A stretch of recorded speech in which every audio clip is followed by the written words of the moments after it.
All right, everybody, welcome to your Thursday Night Football Primer. Hello, and welcome to the channel. My name is JR, and my plan for the rest of the season is to hopefully provide a primer for Thursday night games, Sunday games, and Monday night games. And we're going to just jump right into this one because it looks like it's going to be a pretty good game between two teams vying very heavily for the playoffs. 6-3 Titans versus the 4-6 Packers. Packers just stopped a 5-game losing streak by beating the Cowboys at home last week. Ayahuasca Rogers threw his first 3-touchdown game, spoiling the dreams of Big Mac and Cheese McCarthy. So the Packers are definitely the more desperate team going into this matchup. Their ability to win their division pretty low. The Vikings, after having that dramatic win in Week 10, are probably going to be taking that. So they're playing for a wild card spot in a not as competitive as you might think NFC conference, and definitely not as competitive as the AFC wildcard race will be. And so, again, Aaron Rodgers kind of went from MVP back-to-back seasons to ayahuasca to dead to throwing his first 3 TD game of the season. And since the departure of Davante Adams, who is currently wiping the tears off of Derek Carr's face in Vegas, they've been looking for a wide receiver, and it seems like Christian Watson could be that guy. 3 touchdowns last week, a coming out party. Aaron Rodgers in multiple interviews has sounded very excited about the potential of what Christian Watson could become here for him in the next couple of weeks.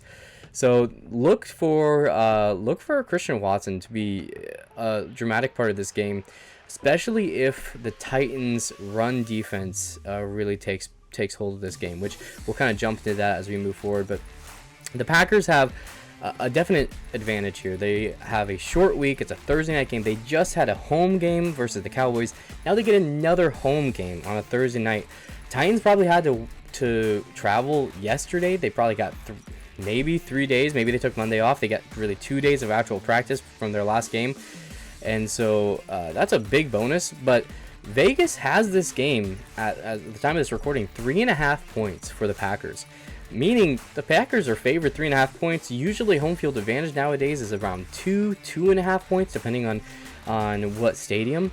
So they're basically saying that on a neutral field, this game is a Packers advantage, which to me is shocking. I don't see that at all based on how the Packers have been playing. But there's real potential for this to be a very close game, and usually Vegas is right. So we've got the Packers with the 26th best rush defense going against King Henry, which should be screaming to all of us. We're assuming Derrick Henry is going to get a lot of touches. Look to him to get 25 rushes, and again, the 26th best rushing defense from the Packers, which 140 yards a game. That's what that pans out to be, which is just shocking. Again, the King Henry sometimes has had some ineffective games even this season, but he's still averaging 4.6 yards a carry. He still has 9 touchdowns in 9 games he's played. And the Titans are coming off of a game versus Broncos. That Team 3, Broncos country, let's ride. They were in a rough game. I think that game ended up to be 17-10. And probably way closer than it should have been. The Titans will probably look to right that ship a little bit. I think they even had lower numbers of carries for Derrick Henry. I think he maybe only had 17. So look to him to get even more carries in this game versus a very bad rush defense. And it is kind of interesting going into this game. We've got Mike Vrabel, potentially Coach of the Year. I don't know his exact odds right now going into this, but he is winning games with Malik Willis. He's winning games without A.J. Brown, who is their superstar, who now their offense is basically emaciated, but it doesn't matter. Somehow they still win games against good teams. They took the Chiefs to overtime just a couple weeks ago at Arrowhead. So I think this Titans team is a little bit underrated in this game. I think that there's a high potential for King Henry to just go off. And there's also kind of this dichotomy here, because you've got the Packers with the 26th best rush defense versus the Titans, who have the number 2 best rush defense. And the Packers, if they don't run the ball effectively, if they don't run the ball consistently, their wide receivers, since the loss of Davante Adams, again, they're looking for that guy. And I don't really think that I don't think that I really buy into the whole Christian Watson thing. I think they have some guys like Lazard where there's a potential for him to kind of go off. But I think that this could be a very low-scoring game. And as we kind of look at this, looking at the touchdown, anytime touchdown scores, kind of jumping into the Vegas odds, you've got Derrick Henry at -155.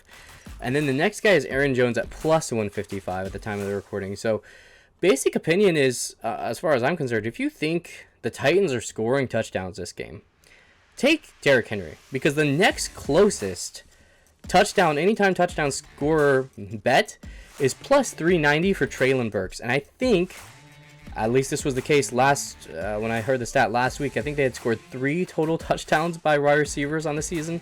So if you think that there's going to be multiple touchdowns scored by the Titans this game, go ahead and put it on Derrick Henry if you're going to be betting. And then, again, there's 5 Packer players in between Derrick Henry and the next Titan player. So Aaron Jones at 155, I think if you think the Packers are going to be competitive in this game, I think that's a good bet as well. The total score is kind of brutal here. You've got 40.5, and that's kind of the basic assumption being that neither team will score more than 3 touchdowns. So fantasy-wise, again, look for Derrick Henry to get 25-plus touches. Look for Allen Lazard to get his 9 targets. He's so consistent, at least with the target-wise, and high TD upside.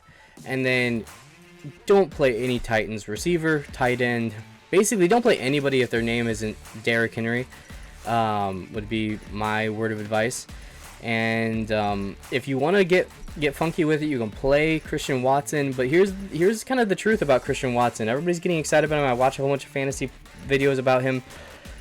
Vegas still has his number at 41.5 yards, over under. Okay, they don't think he's gonna do anything this game. They really don't. That's like maybe 4 targets, 40 yards. If your average depth of target, 10 yards, which is probably his might be like a little bit higher than that. So again, the way that Christian Watson is going to be able to go off this game, I think, is going to be if he scores touchdowns. But when you have Aaron Jones and you have A.J. Dillon, and you've had so many issues already with your red zone offense if you're the Packers, it just feels like you're going to be throwing balls to guys like Allen Lazard there for jump up balls. You're going to be throwing balls to a guy that we'll talk about here in a second with Robert Tonyan. Robert Tonyan, guys, +320. That is my bet of the night. He's their most physical receiver they have in the red zone. If they can't run the ball effectively in the red zone, they're going to be throwing it up for jump balls. And look for Tonyan. He's, again, +320. It's not a great number. I would probably want it to be a little bit closer to 400, really get my money out of it. But he's going to get consistent red zone targets, I think, this game. And again, especially if the rushing upside is not really there, especially if they get to stack the box because the wide receivers aren't having as much success for the Packers, look to Tonyan to kind of go off here. So, guys, I'll be watching alongside you guys. Thank you so much for watching. I'm going to try to keep these quick, going to try to keep them interesting. Please feel free to like, feel free to subscribe, feel free to follow on whatever social medias there are. And we'll look forward to the Sunday primer, which should be coming out Saturday. It's going to be a little bit longer of a one. I'm going to go through every game kind of a little bit faster paced and just kind of giving you the highlights. But thank you guys so much, and we'll see you next time.